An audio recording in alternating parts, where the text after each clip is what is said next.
Hi, I'm Michelle Bloom and welcome to our weekly vlog.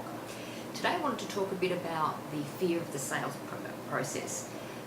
If you own a business, you're self-employed in any way, you need to be able to enrol people into your program, product, service, whatever it may be. If you are not comfortable doing that, then you don't have a business. I understand you trained hard for doing what you do, whatever your skill may be, and they didn't teach you the sales process. An employee once described me as being the most tenacious salesperson that they'd ever come across. The reason for that is that I don't put up with people's bullshit. If somebody has told me that they want the product, they need the product, and they can afford the product, and I've established that through the exploration questions, then there's no reason why they shouldn't move forward. The reason that people don't, sometimes they have a fear of making the wrong decision. That's basically what it boils down to. So they prefer to not make a decision at all. I had a prospect once that I was enrolling into a Forex currency trading course. And the gentleman had told me that he had been wanting to do something like this for many, many years. He could afford to do it. And he said he needed to make some extra cash and really believed that the currency trading was the best way to do that. But he said, Michelle, I know I need to do this, I want to do this, and I can afford to do this. He said, but I'm petrified. I said, what is it you're petrified of? He said, I'm scared of making the wrong decision. He said, I'm standing on the edge, but I cannot jump. I'm frozen in fear. So we went round and round a few times trying to get him to overcome the fear. And he just sort of still wasn't budging.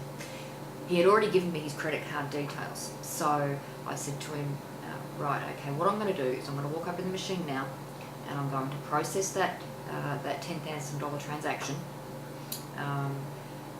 unless you stop me and tell me not to. So I'm walking over now. I walked over to the machine. It took about 5 to 10 seconds and I could hear his heavy breathing.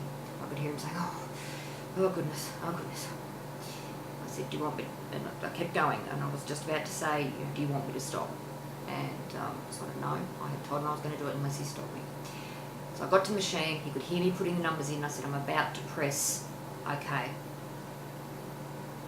And I waited for him to say something, and he didn't. So I pressed OK.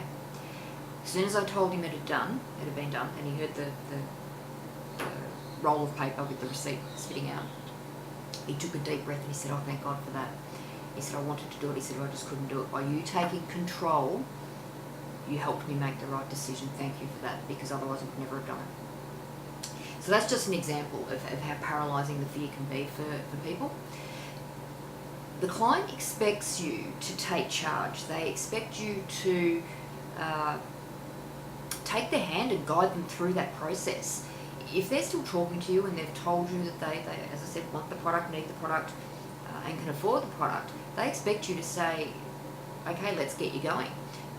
They don't expect to have to put their hand up and say, I want to do this, what's next?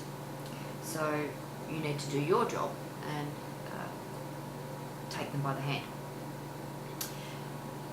Look at it as part of the process.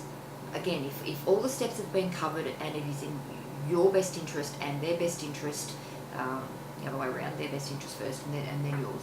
So they want and need your help. You want and need to help them. Paperwork and payment is just part of that final process. So it should be a smooth transaction that both of you will feel good about, and they will appreciate you taking that step. If they're not ready to buy, then you'll know about it because they will stop you with some objections and that type of thing, which again can be their fear popping up. So in our program we help you through the whole process, the objection handling, getting out of your own way so that you are a lot more comfortable with the sales process.